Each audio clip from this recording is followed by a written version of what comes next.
Hello everyone, this is Hannah and we are back yet again for another video. And in this vlog, we are gonna talk about money management. So how to effectively manage your finances, your money. You could use these tips even if you're just a student or if you're an employee or if you have a family. Any kind of status, this could work for you. And this has worked for me, so this is what I swear by. So I hope this helps you as well. This is so easy, you only need 3 things: awareness, goal, and also discipline. So let's get started.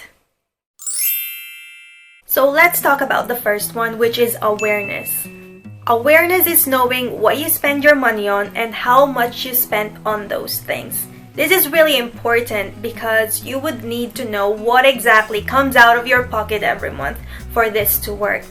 Well, when I say exactly, it's not by the penny or by the last euro or whatever. It's just knowing the types of things that you usually spend your money on. For example, let's give them categories. We do have expenses that doesn't change every month. As for myself, I do have rent. It doesn't change every month. My council tax is the same every month. So, those things I could already budget for and know that they will always be the same. We're not gonna talk so much about those things because I've already made a monthly UK expense video, which I'm gonna link down below so you can just reference to it. So having those kind of expenses that don't change every month is easy. What you need to do now is sit down and really think about what other expenses that usually varies every month. We usually spend money on food, so it better be on the list. And you need to think of how much you roughly spend on a monthly basis. And then eating out, that could be with your partner or with your friends or your family, but you could easily just split them because eating out with your partner could go under the dating category, for example, dating expense. And then eating out with friends, going clubbing could go under the socializing category.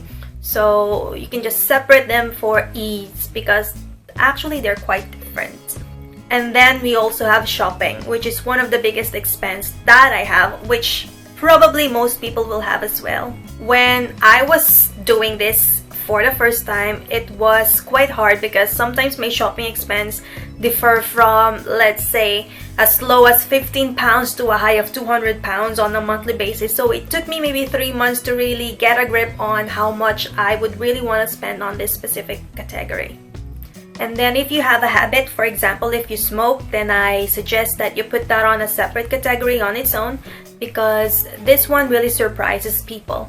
Just because you don't really think of how much you spend on these kind of things because it's just a force of habit and you just crave for it, you buy it, and then you consume it, and then it's gone.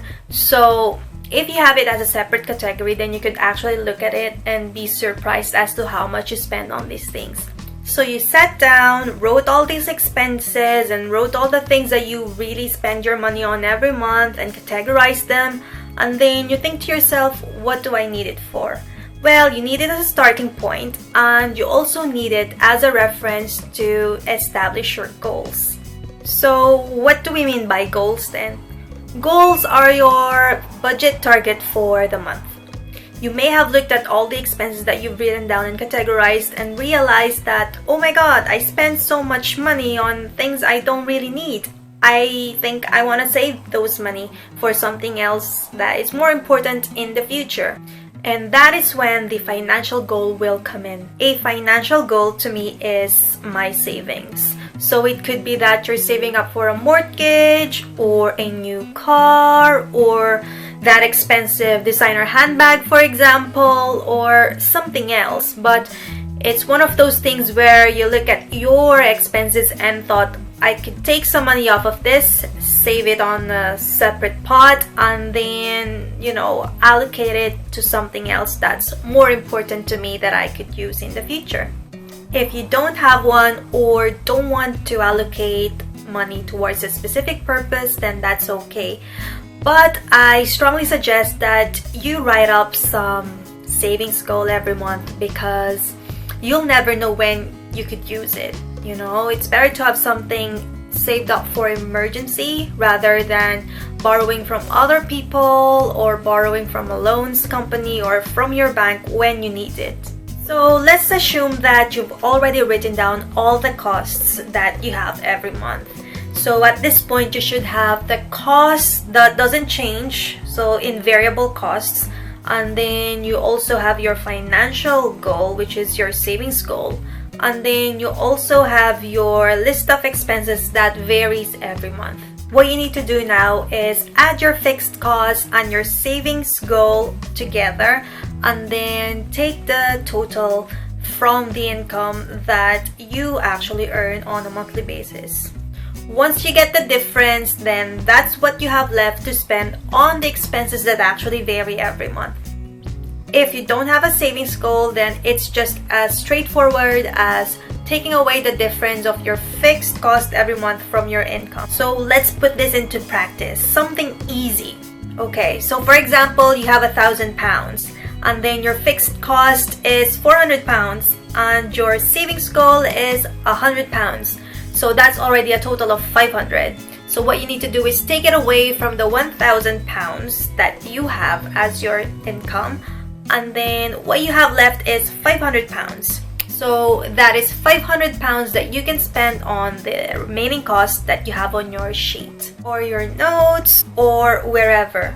Just wherever you've written those expenses down. Once you have that figure, you look again at your categories and then start assigning how much you roughly want to spend on every month on specific categories.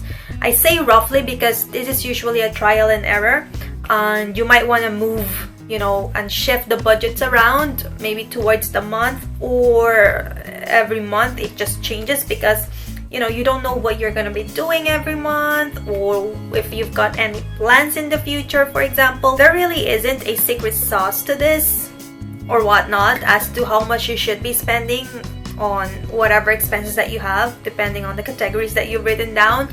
But the important thing is that you shouldn't go over the income that you get. You shouldn't really be spending more than what you earn. That should be your mantra here. The last thing that you need now to complete this triangle is discipline. Yes, you do have the awareness on how much you spend your money on and what you spend your money on every month. And you do now have a budget as to how much you really want to spend on those expenses.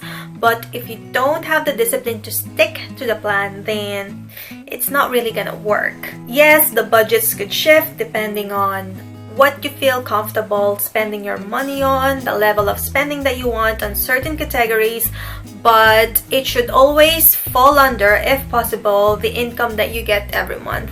The thing is, you shouldn't really spend money based on the lifestyle that you want. You should spend your money based on what you can afford. If you can't afford it, don't buy it, don't spend money on it. Otherwise, you'll get into, really bad debt, and it's just gonna be really bad for you in the future. Alright, that's the end of it. I really hope that you find this video helpful and useful and informative, and I hope that I didn't confuse you in any way, and if I did, please leave a comment down below and I'll be happy to answer any questions that you may have. If you like this video, please give me a thumbs up, and if you haven't subscribed already, please hit the subscribe button and also the notification bell if you want to see more videos like this. This is Hannah Reyes. Thank you all for watching, and I'll see you on the next one. Bye-bye!